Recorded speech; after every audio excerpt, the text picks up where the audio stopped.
Welcome.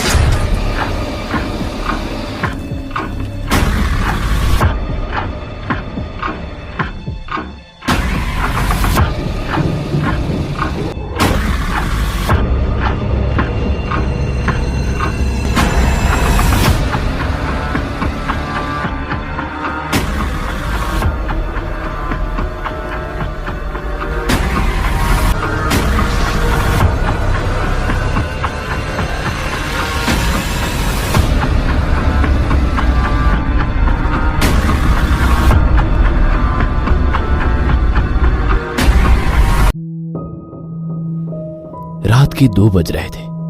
एक 30-35 साल की औरत सुनसान रास्ते पर ऑटो का इंतजार कर रही थी। तभी उसी रास्ते पर एक ऑटो आ गया। जैसे ही उस औरत ने हवा में हाथ लहराया, वैसे ही ऑटो ड्राइवर ने ऑटो उसके पास जाकर रोक दी। कहाँ जाना है मैडम? ऑटो ड्राइवर ने उस औरत से पूछा। अवंती नगर। औरत ने उत्तर दिया। ऑटो ड्राइवर ने अपना मोबाइल निकाला और गूगल मैप पर अवंती नगर की तलाश की, क्योंकि वो शहर में नया ही आया था और वो पहले कभी अवंती नगर की ओर नहीं गया था। अवंती नगर वहां से 7 किलोमीटर की दूरी पर था। भाड़ा 300 रुपये होगा मैडम, ऑटो ड्राइवर ने औरत से पूछा। क्या 300 रुपए? भैया 300 बहुत ज्यादा हैं, 200 में छोड़ दो। उस औरत ने ऑटो ड्राइवर से कहा। ऑटो ड्राइवर ने उस औरत को सिर से पैर तक देखा और कुछ देर सोचकर वो बोला, बैठिए, छोड़ देता हूं। वो औरत ऑटो में बैठ गई और ऑटो अवंती नगर की तरफ निकल पड़ा। ऑटो ने 4-5 किलोमीटर की दूरी तय की थी। जब से वो औरत ऑटो में बैठी थी, तब से ऑटो ड्राइवर उसे आईने में घूरे जा रहा था और गाना गा रहा था। सलाम इश्क मेरी जान जरा कबूल कर लो, तुम हमसे इश्क करने की जरा सी भूल कर लो। ऑटो ड्राइवर के इस बर्ताव से वो औरत डर गई। उसने तुरंत किसी को फोन किया और धीरे से बोलने लगी।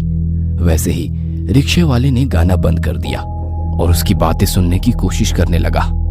हेलो शालिनी, तू आ रही है ना मेरे घर? तुझे पता है ना कि मेरे पति विशाल अमेरिका चले गए हैं और मैं घर पर अकेली हूँ। वो औरत बोली। नहीं यार, मैं नहीं आ सकती, मैंने तुम्हें दोपहर में ही बताया था ना। फोन की दूसरी तरफ से दूसरी औरत बोली। ठीक है, मत आना। ऐसा कहकर उस औरत ने गुस्से में फोन रख दिया। ऑटो ड्राइवर ने उस औरत की बात सुन ली थी। उसने सुन लिया था कि वो औरत आज रात अपने घर पर अकेली है और उसके सहेली ने भी उसके घर आने के लिए मना कर दिया है। ऑटो ड्राइवर अभी भी शीशे से उस औरत को घूर रहा था। इस वजह से वो औरत बहुत ज्यादा डर गई थी।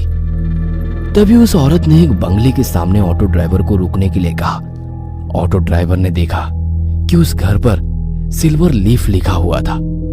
वैसे वो घर नहीं, एक बड़ा सा आलीशान बंगला लग रहा था। जैसे ही ऑटो रुक गया, वो औरत ऑटो से उतर गई और ऑटो ड्राइवर को पैसे देने के लिए उसने अपना हाथ आगे बढ़ाया। तभी ऑटो ड्राइवर ने पैसे लेते समय उसका हाथ पकड़ लिया और बोला, अब जब तुम मुझे यहाँ तक ले ही आई हो तो एक कप चाय ही पिला दो। ऑटो ड्राइवर की बात सुनकर औरत और भी ज्यादा डर गई। उसने ऑटो चालक के हाथ से अपना हाथ छुड़ा लिया और सीधे गेट के अंदर भाग गई। यह देख ऑटो चालक मुस्कुराया। तभी उसकी नजर पीछे की सीट पर गई। औरत ऑटो में अपना मोबाइल भूल गई थी। इससे पहले कि औरत अपना मोबाइल लेने वापस आती, ऑटो ड्राइवर ने ऑटो स्टार्ट कर दी और वह वहां से 9-2-11 हो गया। कुछ दूर जाकर उसने ऑटो रोका और उस मोबाइल को देखा। वो कुछ 20-25 हजार का महंगा मोबाइल था। यह देखकर वो बहुत खुश हुआ, लेकिन उसने देखा कि मोबाइल बंद था। लेकिन अब कुछ समय पहले ही तो वो औरत मोबाइल पे किसी से बात कर रही थी, तभी तो मोबाइल चालू था। फिर इतने जल्दी ये बंद कैसे हो गया? वो मन ही मन बोला। लेकिन फिर उसने सोचा कि शायद मोबाइल की बैटरी डेड हो चुकी होगी, इसलिए बंद पड़ा होगा। तभी अचानक उसके सिर में एक डरावनी योजना आ गई। मोबाइल फोन देने के बहाने उस औरत के घर जाने की।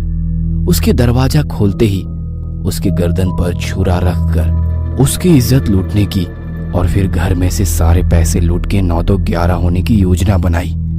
लेकिन इसके लिए उसे एक और साथी की जरूरत थी, इसलिए उसने अपने एक दूसरे ऑटो ड्राइवर दोस्त को फोन किया और उसे अपनी योजना के बारे में बताया। जब उसके दोस्त ने सुना कि एक सुंदर औरत घर पर अकेली है, तब उसका दोस्त वहां आने के लिए राजी हो गया। उसने अपने दोस्त को उस औरत के घर का पता बताया और उसे तुरंत वहां आने के लिए कहा और खुद उस औरत के बंगले के बाहर जाकर रुक गया। 10-15 मिनट बीत गए थे, पर फिर भी उसका दोस्त अभी तक नहीं आया था। उसने उसे बहुत फोन किए, लेकिन वो उसका फोन नहीं उठा रहा था। ऑटो ड्राइवर को ज्यादा देर तक रहा नहीं जा रहा था।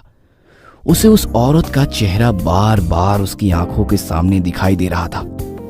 उसके वो हवा में उड़ने वाले बाल उसकी आंखों के सामने आ रहे थे। उसके परफ्यूम की महक अभी भी उसकी नाक में बस गई थी। तो उसने अपने दोस्त को मैसेज किया, मैं अंदर जा रहा हूं, तुम्हारे लिए दरवाजा खुला रखूंगा, जल्दी आ जाना। जैसे उसने मैसेज किया, वैसे उसने सीट के नीचे छुपाया हुआ चाकू निकाला और एक हाथ में चाकू और दूसरे हाथ में मोबाइल लेकर वो गेट खोलकर अंदर चला गया। उसने डोरबेल बजाई, लेकिन अंदर से कोई भी जवाब नहीं आया। उसने 3-4 बार डोरबेल बजाई, लेकिन फिर भी अंदर से कोई जवाब नहीं आया। उसने सोचा कि शायद वो औरत अब सो गई होगी। उसे लगा कि उसकी योजना विफल हो गई और गुस्से में आकर उसने दरवाजे पर अपना हाथ मारा। तभी घर का दरवाजा खुल गया। उसने उस औरत का मोबाइल अपनी जेब में रखा और दाहिने हाथ में चाकू लेकर घर में घुस गया। उसने घर का दरवाजा बंद कर दिया और इधर उधर देखने लगा। वो एक बड़ा सा हॉल था। उस फ्लोर पर कोई बेडरूम उसे दिखाई नहीं दी, इसीलिए वो सीढ़ियां चढ़कर दूसरे फ्लोर पर गया। वहां उसने देखा कि एक बेडरूम का दरवाजा खुला हुआ है और उस कमरे में रोशनी चालू थी। ऑटो ड्राइवर चुपके से दबे पांव उस कमरे में जा पहुंचा। अंदर कोई भी नहीं था। तभी उसे बाथरूम में से पानी गिरने की आवाज सुनाई दी। अच्छा, तो वो औरत बाथरूम में है, इसलिए उसे डोरबेल की आवाज सुनाई नहीं दी और इसीलिए उसने दरवाजा नहीं खोला। वो मन ही मन बोला और जल्दी से बाथरूम के दरवाजे के बाहर जाके खड़ा हो गया, क्योंकि उसने सोचा कि जब वो औरत बाथरूम से बाहर आएगी तो वह तुरंत उसके गले पर चाकू रख देगा और फिर बड़ी आसानी से उसकी इज्जत लूट लेगा। तभी अंदर से दरवाजे की कुंडी खुलने की आवाज आई। ऑटो ड्राइवर हाथ में चाकू पकड़कर सतर्क हो गया, क्योंकि वह औरत अब बाहर आने वाली थी।